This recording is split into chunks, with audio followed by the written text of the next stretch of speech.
जय माता दी। Welcome to my channel friends. जय श्री कृष्ण। तो आप पूरा दिन भक्ति में रहें तभी भाव आते हैं।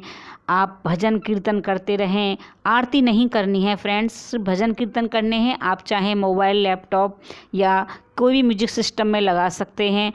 आप भगवान जी के मंत्र बोलते रहें। आपको जो भजन आते हैं भजन गाएं, नहीं तो भजन सुन लें। और आप अगर चाहें तो गीता के पाठ कर सकते हैं। ओम नमो भगवती वासुदेवाय मंत्र के जाप करते रहें। इस प्रकार भगवान में भाव आ जाते हैं। आप जैसी सेवा उन्हें देंगे, उनको लेनी होगी, वो वैसी ही सेवा लेंगे। आपकी मर्जी से कुछ नहीं होता है। और जब आप लड्डू गोपाल अपने घर में रखें तो आपके घर में तुलसी जी का पौधा होना बहुत ही आवश्यक है। उनकी जैसी इच्छा होगी वो वैसे ही भाव से पूजा करवाएंगे। कई लोग परेशान होते हैं कि हम रोज़ स्नान नहीं करा पाते, हम भोग नहीं लगाते, हम तो सिर्फ मिश्री का लगाते हैं। तो ये सब हमारे ठाकुर जी लाडले की ही कृपा होती है। वो जैसी सेवा लेना चाहते हैं वैसी ही। तो मैं आपको विधि पूर्वक प्राण प्रतिष्ठा करके दिखा रही हूँ, जैसा मुझे आता है, जैसा मैंने सीखा है। तो उस तरह से अगर इसमें कोई त्रुटि हो तो मैं सबसे पहले आप लोगों से माफ़ी मांगना चाहूँगी। लेकिन मैं पूरे विधि विधान से कर रही हूँ। मैंने नवग्रह बनाए हैं, 16 मातृकाएँ, कलश का भी मैंने यहाँ पर स्थापित किया हुआ है, अखंड ज्योत जल रही है। तो पूरा जो विधि विधान है उससे मैं कर रही हूँ।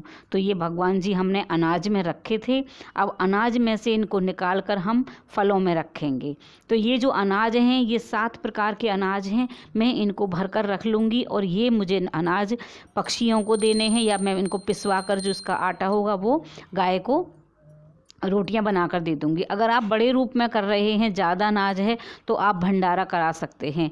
तो इस तरह से अब मेरा जो लास्ट होगा उस दिन तो मैं जो भी भगवान का हवन और जो भी भंडारा, जो भी मैं पूजा पाठ खाना पीना करूंगी वो मैं वीडियो सब आपके लिए लेकर आऊँगी।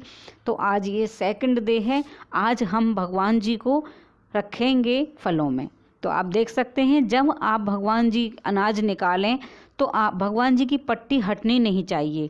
ये पट्टी तभी हटेगी जब हम भगवान जी के आगे दर्पण शीशा रखेंगे, क्योंकि जो उनके अंदर प्राण हम ला रहे हैं, हम जो मतलब मेरा मतलब है कि जो हमारे भाव है देख रहे हैं हम, तो वो उसमें रहने चाहिए। तो इस तरह से हम ये मैंने जो गुलाब के फूल की पत्तियां इसमें रखी हुई हैं, नीचे मैंने इसमें वो बनाया था, यंत्र स्थापित किया था, मैंने आप लोगों को दिखाया था पहली वीडियो में। तो प्राण प्रतिष्ठा करना क्यों ज़रूरी है ये भी लोग पूछते हैं, परेशान होते हैं। जब से मैंने वीडियो डाली है तो मेरे पास काफ़ी मैसेज और फ़ोन आ रहे हैं। तो मैं आपको बता देती हूँ कि फ्रेंड्स, जिस प्रकार पृथ्वी पर हर जगह पानी है, बोरिंग करके हम पंप द्वारा पानी को समरसीवर लगाकर, मोटर लगा करके पानी को एकत्र कर लेते हैं टंकियों में, फिर दिन भर उसको यूज़ करते हैं। तो और हम लेंसों के द्वारा, आपने जब फिजिक्स पढ़ी होगी अगर किसी ने, तो हम लेंसों के द्वारा माध्यम से प्रकाश को भी हम एकत्र करते हैं। वैसे ही हम इन्वर्टर के जरिए, जिनके यहाँ पर इन्वर्टर लगे हुए हैं वो जानते हों, तुम लाइट को भी एकत्र करते हैं।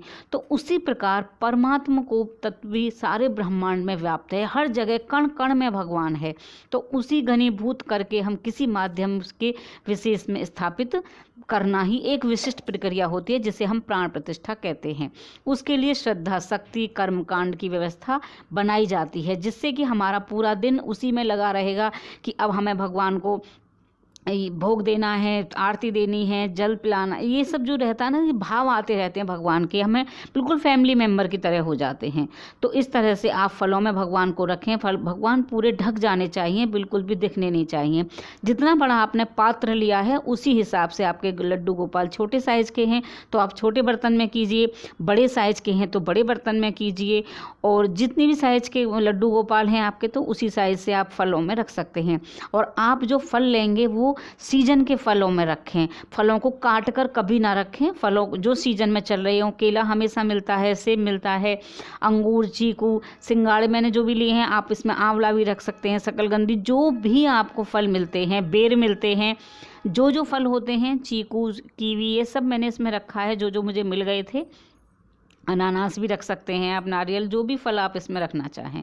तो आप बस भगवान दिखने नहीं चाहिए। उसके बाद हम फिर से उनको लाल कपड़े से ढक देंगे और थोड़ा इत्र भी छिड़कूंगी मैं शुरू से ही इत्र लगाती हूँ। मुझे मेरे लाडले कान्हैया को इत्र बहुत पसंद है, हमें उनको इत्र ज़रूर देना चाहिए। तो आप मौसम के हिसाब से इत्र दे सकते हैं। तो आप देख रहे हैं कि कलश की पूजा हुई है, गणेश जी की पूजा हुई है, नवग्रह की पूजा हुई है, और ये जो अन्न है इसको मैं भर कर रख लूँगी। और फिर मैं ये हमारे यहाँ तो मछलियाँ भी हैं, चिड़िया पक्षियाँ, बहुत दाने वाने डाल दो। मेरे जो दूसरा वाला घर है उसकी छत पर मैं पक्षियों को डालती हूँ। गेहूँ तो ऐसे खाते हैं कबूतर कि मिंट लगाते हैं बस। इस तरह से आप अनाज को दान कर दें। तो हमें भगवान के आवाहन के लिए लगातार श्रद्धा, शक्ति, कर्म कांड की व्यवस्था करते हैं।